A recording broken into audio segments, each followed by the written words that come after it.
رنگ قرمز توی فرهنگ ترکیه ها استفاده زیادی داره. اونا توی مراسم حنا بندونشون معمولا از رنگ قرمز استفاده میکنن.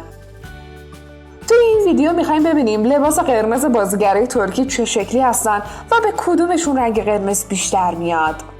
نظرتون رو انتهای همین ویدیو برامون بنویسید و روی دکمه عضویت کلیک کنید.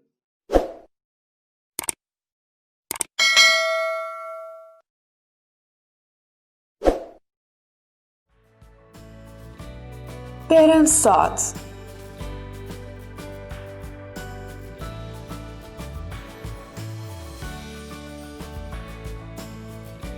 هاند ارچل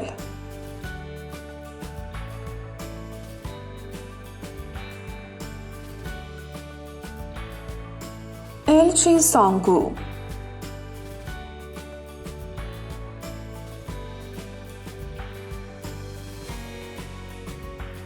مریم اوزرلی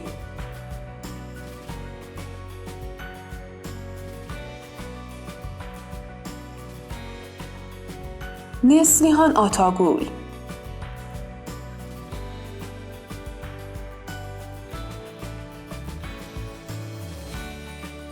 توبا بویک استون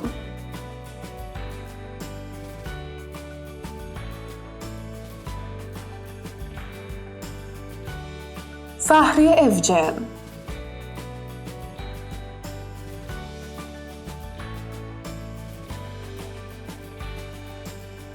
ادا اجه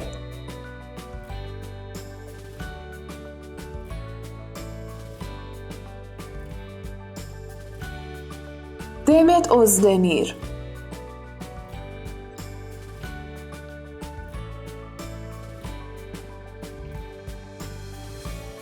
سرنای ساریکایا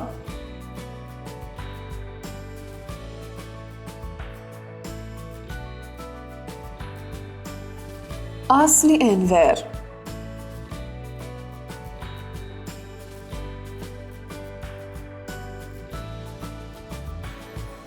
هازال کایا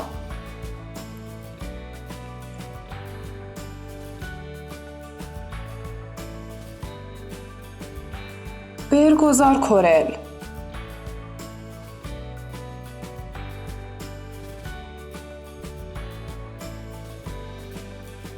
سفدا ارگینجی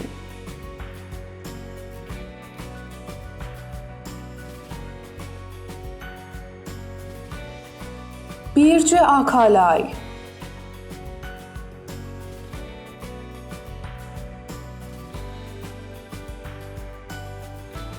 برجو بیرجیک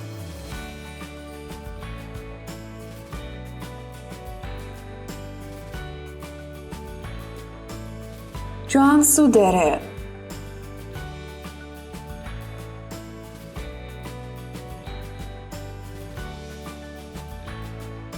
نورگل یشیل چای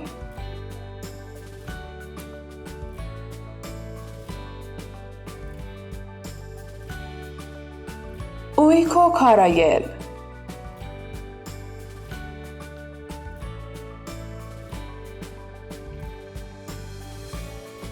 سلن سویدور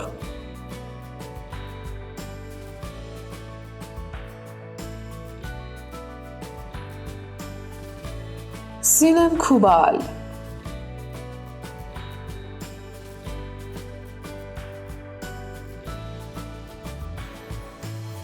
دنیز بایسال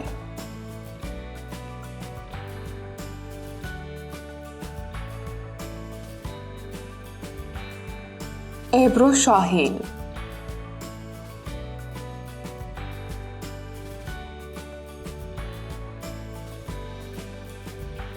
پلین کاراهان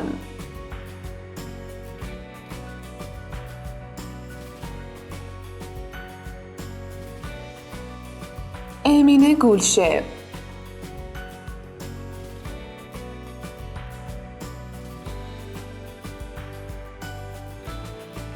بنسو سورال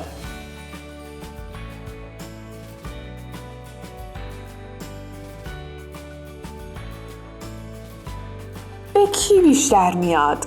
نظرتون رو برامون کامنت کنید. یادتون نره ویدیو رو هم لایک کنید.